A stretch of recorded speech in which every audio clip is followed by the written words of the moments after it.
Well, good morning. Welcome to the Toxic Rewatch of Buffy the Vampire Slayer and Angel. Today we are on the downward slope of the last three episodes of both shows, Yoko Factor and Warzone. We're going to get to see some pivotal characters do some pivotal stuff in the Buffyverse. And over on the Angel side, we're going to get to meet two pretty interesting new characters that may or may not be pivotal for the rest of the Angel series. Good morning, gentlemen. How are you? I'm tickety boo, as Inside Man would say. Splendidful as always, thanks. I'm tired. Yeah. Fair enough. Can I retract my comment and say 5x5? 5x5, indeed. Yeah. Because we'll just play the Deadpool clip, like, oh my god, read the room. Yeah. In a little bit of a flashback, we find out that in the previous episode, we lost Forrest. Wah, wah, wah. Tara and Willow have come out of the closet, and Spike has completely upped his game as far as messing with the Scoobies. We've got Colonel McFucking Dusty Pants coming in and saying that Buffy's just a girl and the boys are just boys, and he's definitely not an in the closet homosexual of some kind. I do like the little thing when he's talking on the monitor with what I assume to be like the Joint Chiefs of Staff or head of special projects for the DSI or something like that. And the guy was like, after he gives him the briefing, he's like, quite a mess. And later in the military, I appreciated this far more when the guy says quite a mess and the colonel goes, well, it's not my mess. I'm just here till my relief arrives. And I'm like, that is such a military thing to do. So like, I'm not say, I feel bad for this guy, like what he not, I guess, inherited or got promoted or transferred into. When you watch the full episode with all the trouble they're having, it's a shit show. This poor guy. Yeah. And if it's not a shit show, it'll be a shit show enough till the shit show arrives.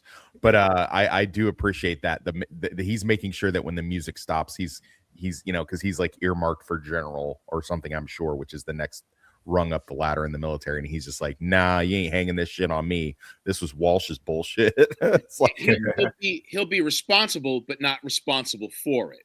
Mm-hmm. I came here for the sand monkeys, and they gave me demons. Yeah.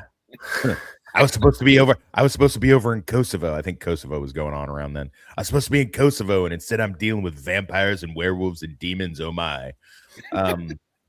But so the arrangement that Spike and Adam have is that Spike will get head chip leash removed, and if he does so, then or if he does Adam's bidding, that's the arrangement that they have. Whether or not Adam can actually do it, I think is kind of interesting. There's also the book I always reference, Buffy and Spike, All Pretty Maids in a Row, where Spike goes on this like huge mission to destroy the Slayer line with the promise of getting a special mystical gift for Darla, and then it turns out that the fucking spoiler, the guide never had it in the first place. So this is kind of like this is a funny thing, and it was written right around the same time that this episode was coming out. So I wonder if they kind of stole a bit of that for that. We finally get a Riley Angel mashup.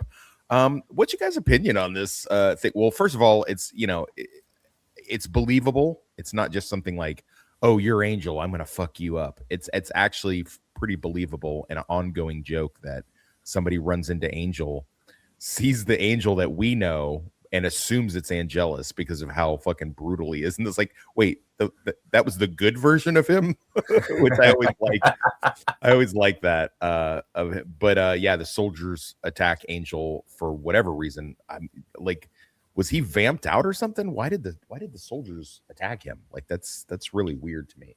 I mean, maybe he was, or maybe he was just out on the street and like they did some kind of vampire detection thing or something. But whatever the reason, they were going hard on him. So I mean, it could be a stretch that the gathered data that the facility had, maybe they got him somewhere on their radar. I'll buy that. Yeah. All right. Okay. That works for me. That's the guy from last month when that girl went missing. Yeah. And he was hanging around. Yeah. Okay. I'll buy that. I will definitely buy that. So for whatever reason, they wind up going, Riley thinks he's evil.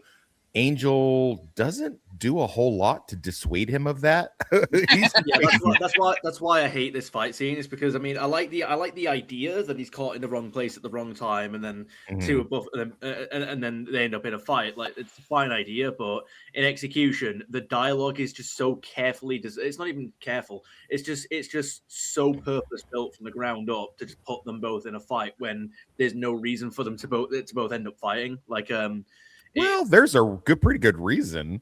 There's a pretty good reason. It's he's banging his ex. Yeah, I was gonna say it's but not right. Chaos ensues because of a woman. Yeah, right, but that's not because they try to play it off like it was almost an unavoidable fight. They try to play it off like it was a. It was no. It was definitely avoidable for sure. I agree that it was like it was petty as shit, and it was 100% avoidable on Angel's part.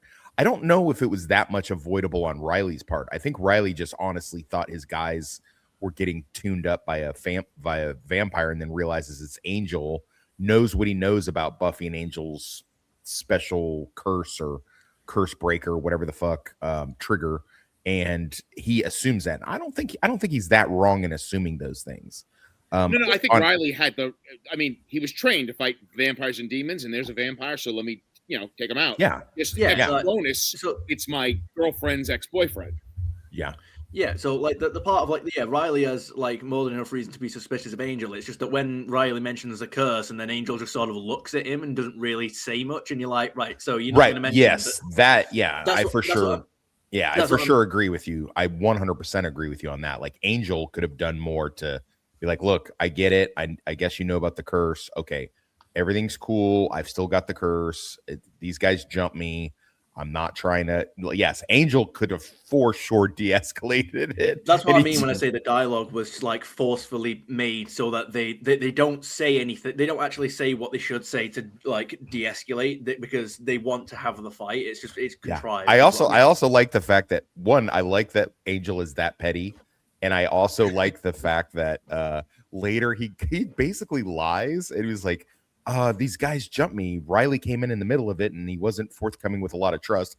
Pussy, you made it so much worse. What do you mean he wasn't forthcoming with a lot of trust? You're Angelus. Like right. Even Buffy was like afraid to fight you for a moment when you were Angelus. Like right, obviously exactly.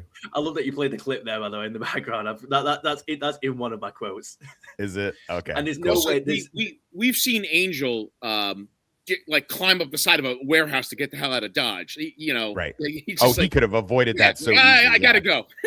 No, Riley's probably still got Buffy's stink on him a little bit, and then he smelled it and was like, "Oh nah, pussy, I'm gonna rock your shit. You're gonna catch this fade right now, boy." He had an Oz moment. And I do like the fact that Riley does hold his own. But keep in mind that this is a master, I don't know how much vampire lore you guys dig into. I go pretty deep into it. And Angel would be considered like a tier 1 master vampire. I think that's where he would fall in line with that. Depending on what lore you go to, he would definitely be. He's a couple hundred years old. He's got. He's actually a few hundred years old because if you add that extra 100 years, he was in hell dimension. So I mean, Riley actually holding his own at least for a few seconds wasn't. I mean, I dig it. I like the fact that Riley uses everything at his disposal. He's like broken bottle, retractable baton, taser. It's all good because that's what a soldier would do. A soldier would be like, now me personally, Angel would have caught some gunfire first, and then I would have gone to the other stuff. I've been like, I'm gonna empty this clip in your face and see how quick you are to get back up from that. But I mean, I'm me, and Riley is obviously a much better person than I am, so he does that thing last. But I do like the fact that he pulls it because it would have been really dumb if he'd had that pistol and he'd never. He's like this is pretty much all I got left. So I love that. He's like, the trigger finger feels okay. I hope I'm not stepping on anybody's quotes right now. I probably am. Anyway, this is just a great episode, and it's great for all of that stuff, but it's also great for the fact that Spike realizes that even without being able to hurt people with the chip, it does two things really, really well in this episode. It lore builds and I'll get to that in a moment, but it also shows us that Spike is not only can be so duplicitous, but because he can read people so well, he's able to sort of fracture the group. And the reason why that's so important, Spike sees it before anybody else sees it. The reason why Buffy is still alive when she should have been dead years ago is because she is unorthodox and does different methodology. She's like, oh, Willow, you're a witch? Cool, you could help me. Xander, you got military training? Cool, you can help me. Giles, you don't need to just read the dusty books. Pull Ripper out of the closet and come on, jump into the fray. Tara, you got mystical powers too? Boom, get on the team. Like, she creates her own little like Avengers Assemble team, so to speak. And that's what has helped her win the day more often than not. Really a lot of times. So we're going to see it into really good practice in the next couple seasons, but it begins really here. I won't spoil the penultimate season finale here, but it definitely comes into play here. And hang on one second. Like, this is a great thing. I like fucking Angel's such a douchebag. He's such a petty douchebag. The way he like smiles at him as he goes past. He's just like, Mer, and Riley's just stood there standing in the room like an idiot. He's like, Mer. Yeah, so I almost wanted him to like pat him on the shoulder on the way in, like, on the way out the door. Oh, that would have been like the straw that brought the camel's back. That would have been like, yeah, everyone is very accepting of Buffy going out with him is like, I don't like your new boyfriend. It's like, which she of course loves that he says that too. But yeah, that's very, very important moving forward. And a lot of people who are like, well, Buffy only survives because she's the main character. No, she doesn't. It's because she's unorthodox, and Buffy doesn't care about. She's not like Kendra, where she was like, I will follow all the rules and I will obey the Watchers Council and I will do what is, because the Watchers Council ultimately wants them to be used up for a few years, fight a big bad and die, and then they get a fresh one. That's their whole raison d'etre. That's their whole methodology that they utilize. And then Faith is like a wild card, is like, nah, I work better on my own because I'm a lone wolf that hunts alone. And that's also stupid. Buffy's like, are you helpful to me? Are you helpful to me in my fight? You know, and ultimately, I mean, without reading way too far ahead, Buffy realizes that whole one slayer in every generation thing is ultimately self-defeatist. And she realizes that that's just not going to play. It's just not going to work.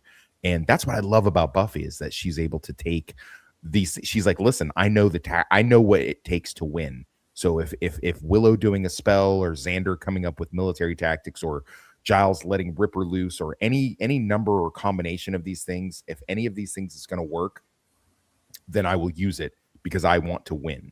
And that's what's so great about her. And that's again, like, I just can't gush enough. And I love the fact that Spike sees that.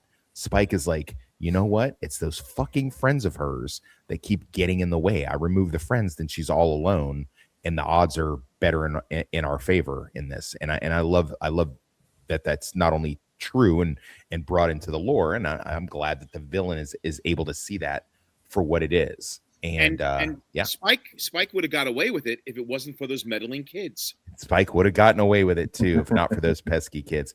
And we get a great, and listen, he's not wrong. You know, the whole Yoko factor, the Beatles thing, Yoko Ono being, I guess, Toonie Boy. I don't know. Toonie Boy's British, so I feel like he should know this, but also he's an embryo, so I'm not sure if he would. But the Beatles were like a really big band over there in England land, and John Lennon decided to start dating this communist hippie Asian chick, and she just basically broke the band apart. And so, but they already had problems in the first place, so that's why ultimately it didn't last and couldn't last.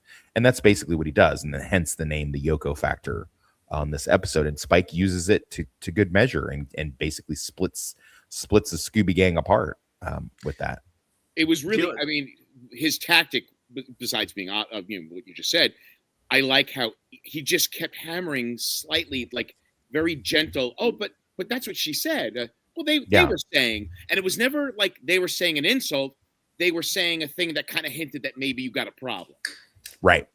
And it's, Ian from Passion the Nerd indicated that the army thing was like really far-fetched and blah, blah, blah. But I don't think that's true. And that Xander wouldn't listen to. Xander's already proven that he'll fucking fall for Spike's tricks. Remember earlier in the season when they're looking for Faith and Spike tricks him into giving Faith's information up, and he's like, "We're dumb." So listen, Spike's a master manipulator, and Xander's just a 21-year-old dude. Like, he's not that smart, I mean, clearly he's not even going to fucking school. So, and then he's already feeling some kind of way about that. As far as that goes, Giles drunk is always fucking funny to me for some reason. Some reason we're about to see why in this episode. Oh yeah, we definitely see it in this episode. But yeah, I don't really have too much more to say with that. I mean, it's a great watershed moment in Buffy, and I dig it. I think it would have worked. I think it works for what it is, as far as it's sort of the penultimate episode, just because of the way this season is designed, where Restless is actually kind of like an epilogue as opposed to the actual season finale. So as far as this, I guess I more count this as the penultimate episode. So I mean, make of that what you will, and it's a good one. I enjoy it. My favorite quote, man, there are so many good ones in this one, like so many. But just hang on. Whoa, hold your water. I get to speak first. I'm going to let you go next, Toonie boy. Go, Toonie, go. No. It's Giles' delivery of when he's like, when Xander says, "Oh, I'll just putter around the Batcave with crusty old Alfred." He's like, no, sir, you are mistaken. I am no Alfred. Alfred had a job.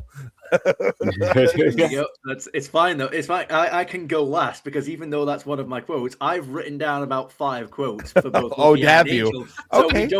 we don't even have enough guests to use them all up. So fucking try it. Bitch must pay. We're gonna give you 2 or 3 each. No. What away. Okay. So you want to wait till last, Toonie boy, and test that theory, or do you want to go next? Absolutely. I'll wait till last. Let's go. Oh, okay. Oh God! Northern. I hope this doesn't blow up in your face. Northern.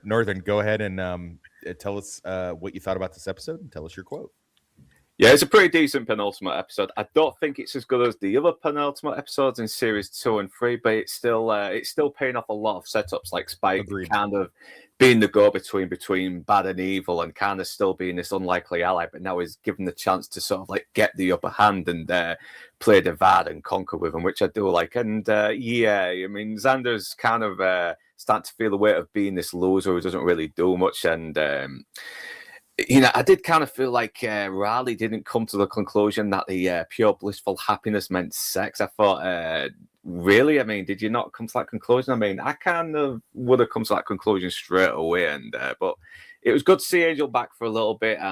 But I do like it's. It does look like it's starting to sort of like push the plot a little bit more forward to the end as well. It's really setting up a little bit of conflict as well, even if it is a little clumsy at times. But I do like.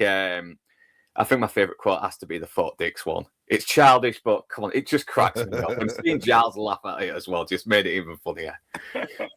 By the way, no one goes to boot camp at Fort Dix. By the way, that's not where you go to. Yeah. But okay, Critter, let's go, buddy. I enjoyed the episode. From a technical point of view, you had practically every character in this thing, and they all got, I would not so much equal time, but it was nicely, paced out. It wasn't. Everyone had a moment. Everyone, you interacted with all these different characters throughout the entire episode, and it wasn't, one character heavy. So I kind of like that the ensemble cast was just throughout the whole episode doing their thing. Yeah, it was well executed for sure. Yeah, sure. I mean, my God, one. It's not really a quote, and I'll get to my quote in a moment. Hopefully, it's Toonie's. I like the moment where Willow is working at the computer, and Tara kind of plays with her hair a little bit, and just Spike gives a slight eyebrow raise, and then of course he begins to mess with their heads, implying that they're witches, and they're taking the implication like, oh, because they're lesbians, and very briefly. So I like the episode a lot. Favorite quote, I'll chop it in half because it kind of gets to the point. Just the ex-boyfriend, ex-girlfriend conversation where Buffy goes, shut up, and you order me out of your city, and you come here, start pounding on my boyfriend, phrasing. I really want to know what the hell you're trying to do. And Angel's like, I was trying to make things better, which is like just so sad. that he's just fucked this up. Just by the way, I want to do an extra. I want to do an extra quote because I want to challenge Toonie Boys. I've always liked Willow's. Like, what do you mean, you two? I'm not the two. You two are the two that are the two. That's actually not one of my quotes. Oh, okay. I also thought when Buffy first answered the door for Angel, I'm like, is that a neck brace? The lighting looks so weird until the next shot. Because of her sweater. Yeah, maybe it was my Disney whatever the Hulu video, but it looked like she was wearing a neck brace for the first few moments.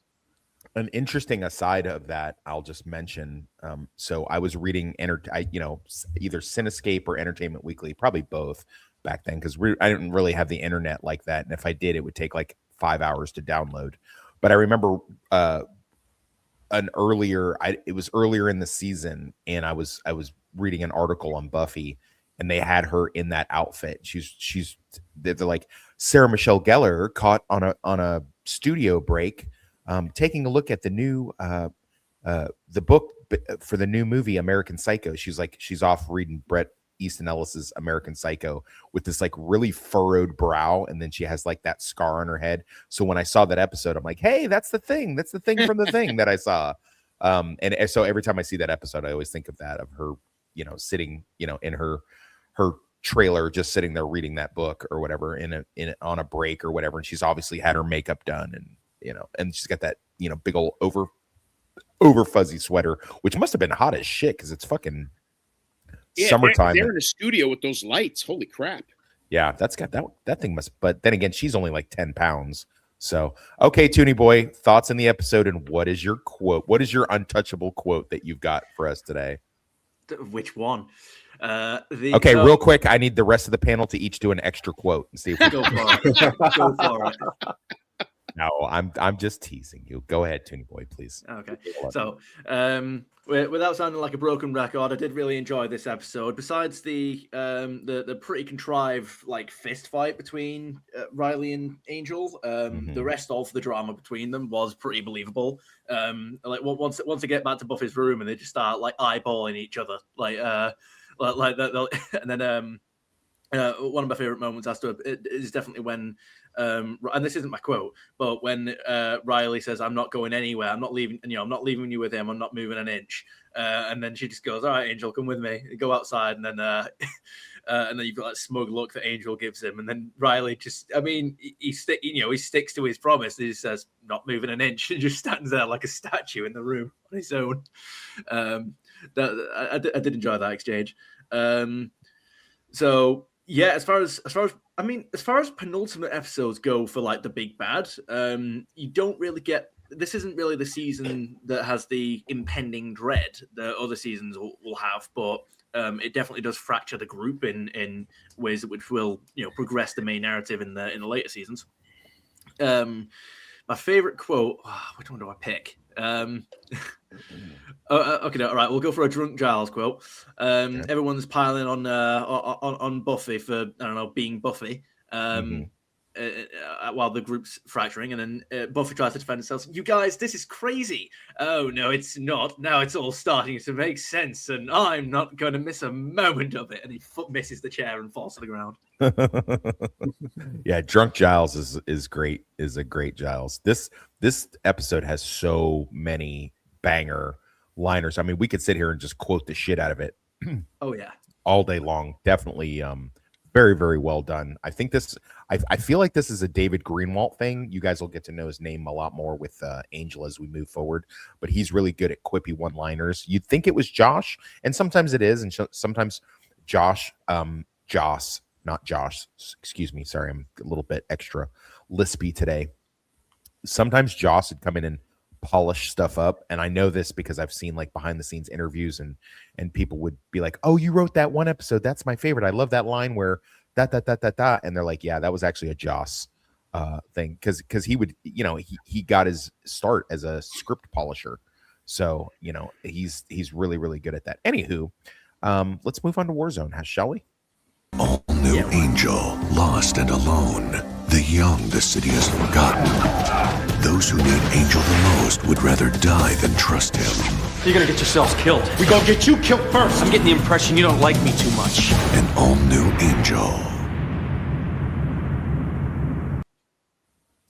All right, we're at Warzone, and we're gonna get to meet 2 new characters in this one, and one of them is going to be quintessential moving forward, and one of them seems like they're going to be, and then basically goes nowhere. But we'll get to that. He leaves. We start out in the darkness in an alley, and we see this young girl is getting braced by a vampire horde, and you're like, well, I guess it's time for Angel to come in and save the day. And we see this long clad figure, and it turns out to be this young street kid with a sword, and he's like, you were expecting somebody else, which, to be fair, is a little weird that he would say that.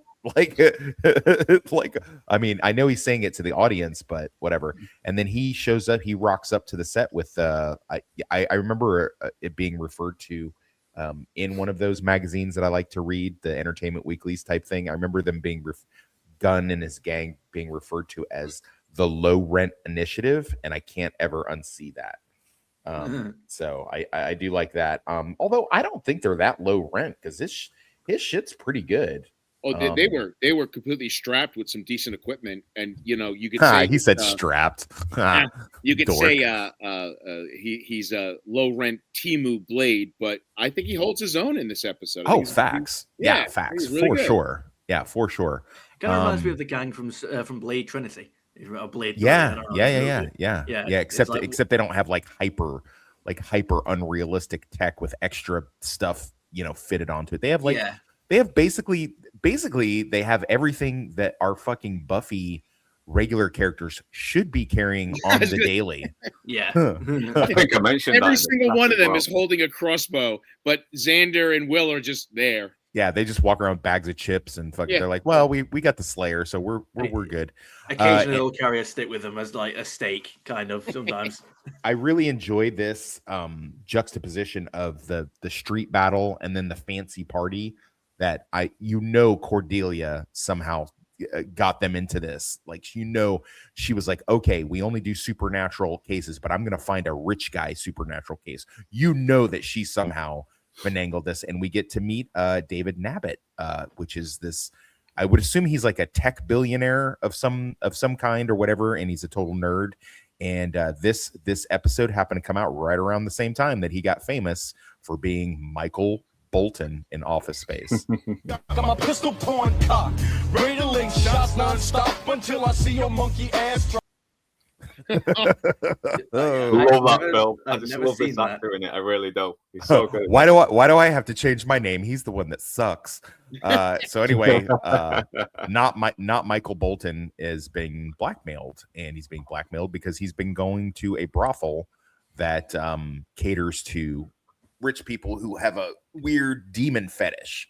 So, which sounds gross at first, but when we get to the brothel, you'll see that this guy's actually got some money well spent, in my opinion. I also love that Wesley's just like, he's like, well, fuck it, I'm gonna get some of these crab cakes, like, for sure. Like, I'm getting on this shit. So I know what Toxic's favorite quote's gonna be. So let me just get this off my list. There we go. Okay, well, fair enough. So we're back to the street battle, and this is pretty well choreographed. I believe that their fight choreographer was Jeff Amata, and Jeff Amata has actually worked on different things, including Highlander, the TV series, and the Blade films, of all things. He's a very, very talented guy, and you can see his work in here. Anytime you see like a really good dust up, no pun intended or pun intended, depending on how you look at it, anytime you see one of those on Buffy and Angel, Jeff Amata had his hands in that. And of course, Angel's universe is kind of this hyper urban reality, as opposed to the the Sunnydale verse that we see on Buffy's show. And I think it does very, very well here. I think this stuff that and Gunn designed these things, and I think it's it's just chaotic enough to be realistic, but it's also just efficient enough. And I'm glad I was able to get the little slide where the guy hits it with the shooting crossbow or the shooting stake gun or whatever on the back of the truck.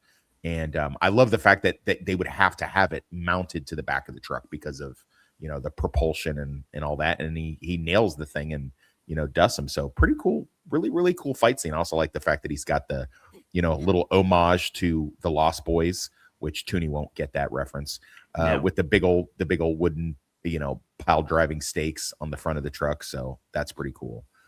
And I also really really like the fact that there is collateral damage. There's actual damage done, because these are regular people fighting a horde of vampires. So like, they don't have super strength and super abilities. So like, you can wail on a vampire. They have a lot of weaknesses. They have holy water, sunlight, stakes, and all that, but they're still super fast, super strong, and they're malleable. So I mean, and then we're going to find out later that this particular gang that they're taking on has been around for almost 100 years. So they're pretty savvy. They're not just like regular vamps that are jumping. We forget sometimes that Buffy has all these superpowers, and she basically attacks vamps that are just freshly risen, whereas this is like an actual street war with dedicated, maybe not master vampires, but surely enhanced ones that have been around for a hot minute. So they take some casualties on their side, and I like the little quote. He's just like, that thing threw me around like I was a baby, but I'm not a baby, and then the sister's all trying to play medic, and of course he's dead, and that's all sad. But then we get to go to the demon brothel, and so I have so many questions here. I have so many questions, not the least of which I need some research done on this actress and find out if she's ever done anything that's even slightly pornographic. I just need it for research purposes and for no other reason. But apparently Lena here, the busty pink-haired chick with the tail, who you'll notice is the woman in the opening credits of Angel season 1, messing around with somebody in an alley. You do get a glimpse of her. So maybe that was meant to be a recurring character, or maybe they just took a screen still of that from this episode and then put it in the intro. Don't know, not sure, doesn't matter. That rack is amazing. But I love the fact that Angel's at the demon brothel and this Karen just automatically scopes him as a vampire. How'd she pull that off? Anybody? Any ideas on that? I don't know, maybe she's like super sense or something. She can sense vampires. I don't know. It's never really established. I mean, they established that demons can sort of sense each other, can't they? So maybe she's a demon, but we just don't know what her power is. Sure. Yeah, maybe. I was going to say that they say just when you hang out, with creatures of a certain style, eventually you'll probably get a vibe of every kind of creature. Yeah. No, yeah, facts. Angel and her come to an arrangement. I like that we're getting more and more deep into Angel's ability to investigate and mediate, with the fact that he's able to, like, talk to her and just be like, okay, I get it. You don't want me here. Privacy is very, very important. Well, if privacy is important, then you definitely don't want this guy running around getting blackmail evidence on your clients. Excellent way of mediation. Excellent way of de-escalation. I'm wondering where that ability to de-escalate and mediate was in the previous episode when he was on fucking Buffy and beating the living shit out of Riley. Like, where was that skill then, Angel? Well, that's just lazy writing. Oh, that's just lazy writing. But yeah, I like the little trick she does with her tail to like mess with his junk and kind of keep him on his tippy toes, and then he gets the information that he wants. Look at that rack. Look at that rack. That rack is that rack is amazing. Angel finds his guy and then goes up to him to get the pictures back. See, this is back in the day when if like you got the pictures and then that would basically be it. Wouldn't be on like 20 different forms of media or some shit like that. And Angel braces him, and unfortunately, it is taken. Sorry, I won't go back. Unfortunately, we don't see it, but Gunn and his crew is watching Angel and decides that this is a vampire on their turf, harassing a guy who may or may not be a bad guy, but definitely Angel is a worse guy because he's a vampire. So he unintentionally, gets the gun gang, I guess you would call them, the street gang, mad at him because of this, and goes into what's going to happen next. David Nabbit, or Michael Bolton, brings in Wesley and Cordelia during the day to give them their check, and the check is pretty fucking substantial. Any ideas on how much that check might be? I have no idea because I don't know what the usual going rate is. A retainer for PI is usually around the $1,000 range. So I don't know how much Michael Bolton gave them in order to get them to make these kind of faces, but I mean, like Cordelia, like just basically puddles onto the floor. So yeah, I would say it's got to be anywhere from like maybe 10 to 15, or even more. He clearly doesn't have a lot of social cues, and I guess he just has like that his problem's been solved and he's having fun, something different. Remember, he even says at the party he doesn't even know half those people. Right. So, right. He seems more happy with the fact that they were hanging out with him and just chatting with him more than they were doing the job that he paid them to do. And Wesley even points out, he's like, well, you did pay us to be there. And he's like, yeah, but I pay everybody to be there, and you guys were actually like chill with me and blah blah blah blah blah. So it's pretty interesting. I dig the whole situation. I think it's funny and it's endearing, and definitely something we're going to see because he's going to be a main character in episode after episode after episode moving forward. Definitely not going to just be like a one-off character that comes in and leaves immediately. Definitely not that situation. I'm interested in where that money goes now. Like, is it going to come back in a later episode? Well, the funny. One thing I do, I'm glad you brought that up. So one thing I do like about Angel is that they do have a situation in which Angel gets a certain amount of money, and then he uses a certain amount of money for a thing, and then the next thing after he uses a certain amount of money, it goes into another thing, and that he like had that like stored up, and that's basically how PI work goes. Like you try to make as much money as you can on any given job because you don't know when that next job is gonna come about.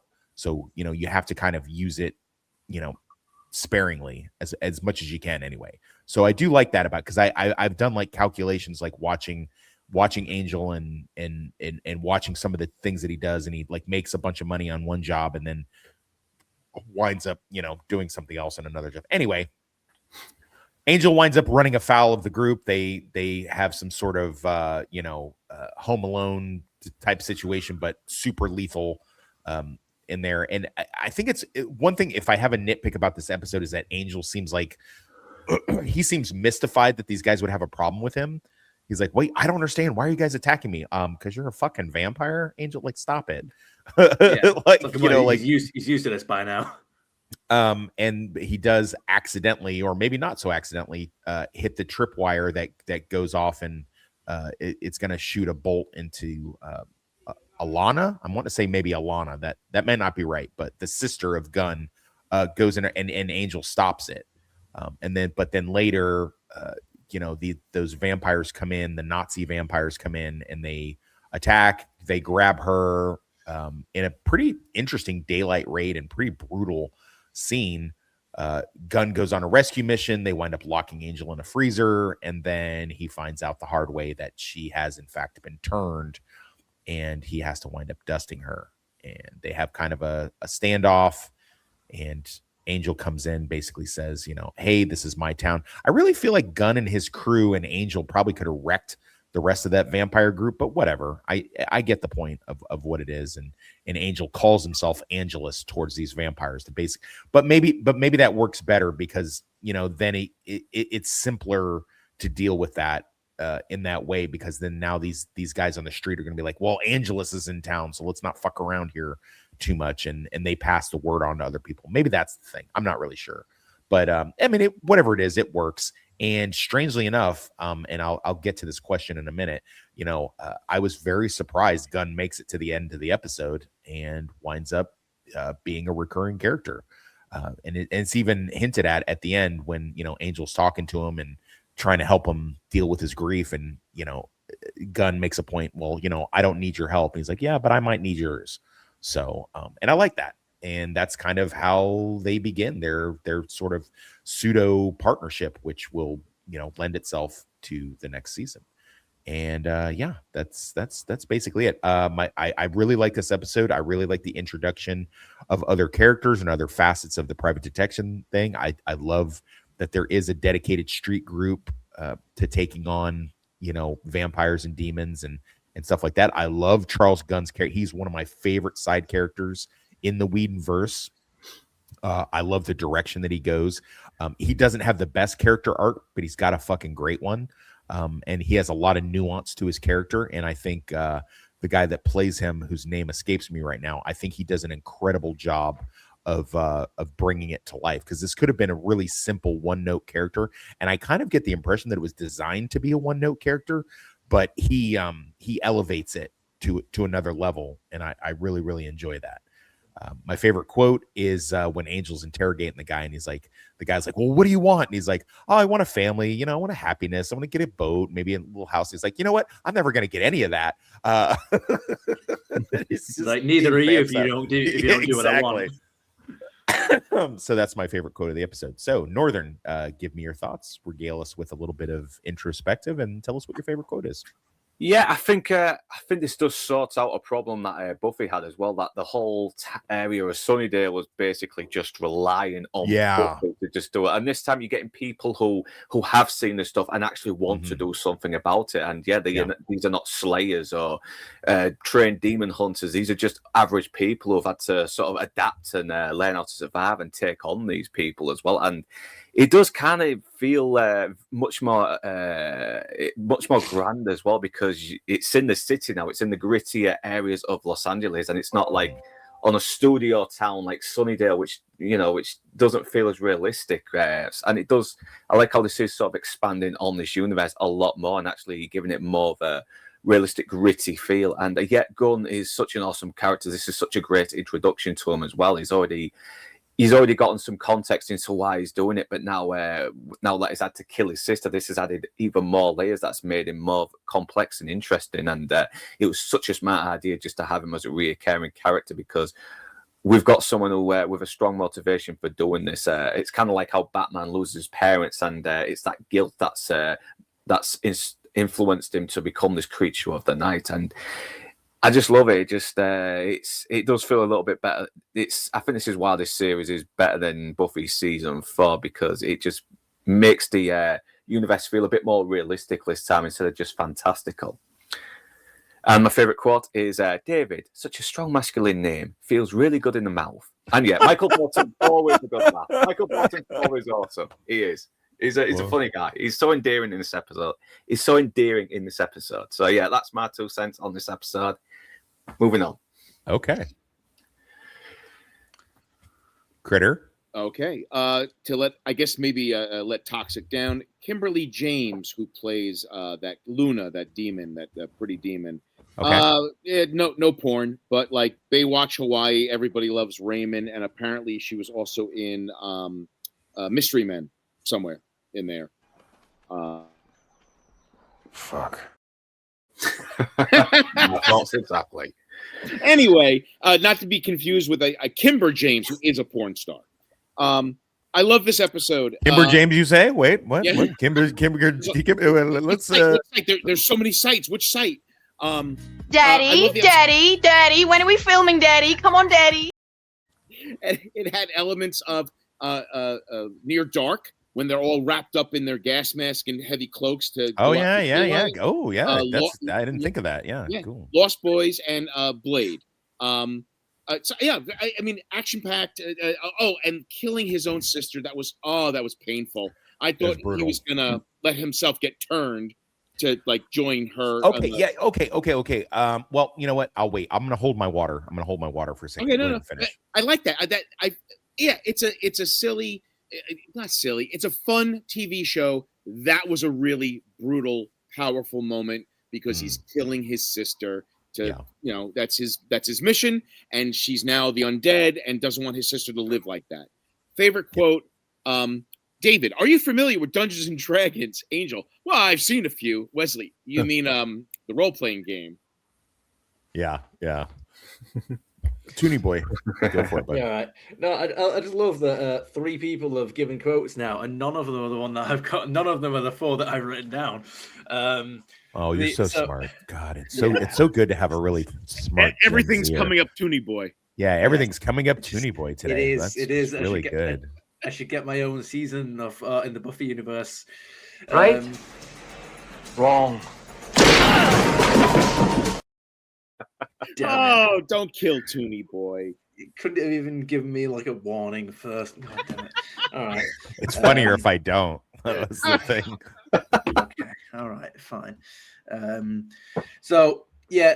Well, actually, I think one of the details that I did appreciate in this episode as it was like a gruesome detail when Alana gets captured in the raid, and Gunn, is it that is the brother? Yeah, that's his name, right? Gunn. I forget. Yeah. Charles Gunn. Yeah, Charles Gunn. So when he runs out and he grabs onto the van, which I'm actually impressed that he managed to get that far, to be honest, because I mean, you got to catch up with a moving vehicle. But when he grabs onto the van and he looks through the window, you can actually see the vampires already getting started on Alana, like just feasting on her. They don't like, it's brutal. They don't. Yeah, they don't. It's not one of those situations where they wait to take her back to the base before they. It's like no. They do it in a way that like he can see it happening, before he's able to do anything about it, and that's when he gets like punched out the window. Yeah. It's not exactly like a penultimate episode of like a big. It's not like setting up any kind of big bad or anything like that, but. We do have two new introduced characters now, which will be hopefully interesting to see them come back. My favorite quote. Let me pick one. Okay, so Angel, Cordelia, and Wesley are sort of going over the case and the billionaire's sort of interest in this demon brothel. And Cordelia, and while this is going on, Cordelia is sort of tending to Angel's wounds after his run-in with Gunn's gang. Wesley's looking at the pictures of this demon girl from the brothel, and Cordelia says, "How does it feel?" And Wesley goes, "I can't possibly imagine it was pleasant." Cordelia just looks and goes, "I was talking to Angel because of his wounds." That's one of my favorite. Yeah. All right. So I guess I'll have to do this because so I'm bearing the lead a little bit here. Here's the deal, guys. So I watched this and really thought, and it's gonna lend itself to my question. I watched this and thought, okay, so Michael Bolton's going to be in the show moving forward. He's going to be like their benefactor, he's going to be like their, the money. He's going to decide, hey, I'm going to pay you guys, blah, blah. So he's only in one more fucking episode and then that's it. Which is really weird because he didn't have some huge movie career. He had Office Space and I can't think of anything else he's done. So, and I really thought Gunn was going to die. But it wound up being the opposite. We wind up as Gunn as a recurring remaining character, and we wind up as Michael Bolton is just like he makes one more brief appearance, and then that's the end of it. We never see him again after that. So anybody else surprised at that turnabout, or is that basically what you guys thought was going to happen, Northern? Well, no, I didn't think that. But I was hoping he would though, because he's already kind of an endearing character here, and he already won my vote in fucking Office Space as well. But it's a shame that he never did become a recurring character because I think he would have had a nice little dynamic with him. But then again, we got these other good characters coming in later. Like I'm not going to spoil it for Tony Boy, so I'll shut up there. Okay. Critter, what was were you more in line with what I was thinking? Did you think Gunn was going to eat it and then we get David Nabbit more, or? I will just from the conversation earlier within the stream, I thought that this David Herman, that's his name. I thought he was going to be in like you said. Oh, the benefactors. He'd be like at least a few episodes, but like what does he just write a really big check and they mention him off screen? No, he gives them some financial advice in season 2 when it comes to the hotel. I think if I'm remembering that right, I got to rewatch it to know for sure.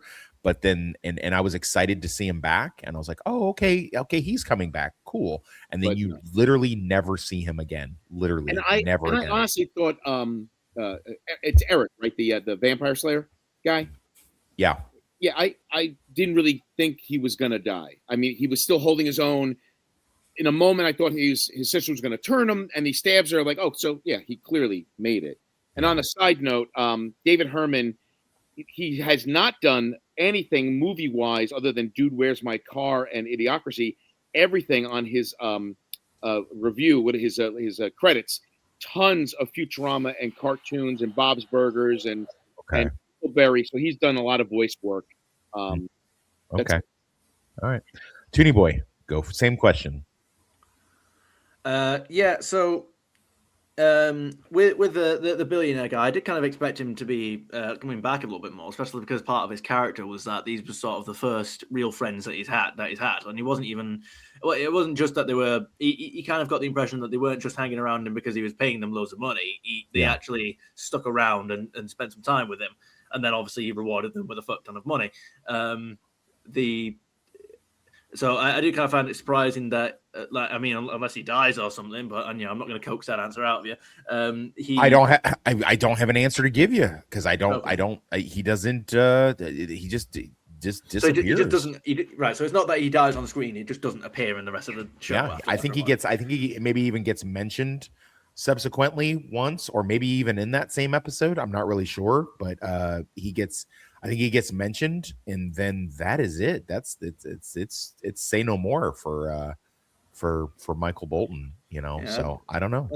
I do think that'd be pretty strange. But I mean, I'm not surprised that that Gunn is would be coming back. I mean, see, it seems like because the organization is still going and he's still in it and leading it. So it seems strange if they had established that and then he just never comes back. But I mean, it's just strange that the billionaire's not going anywhere. That he just disappears.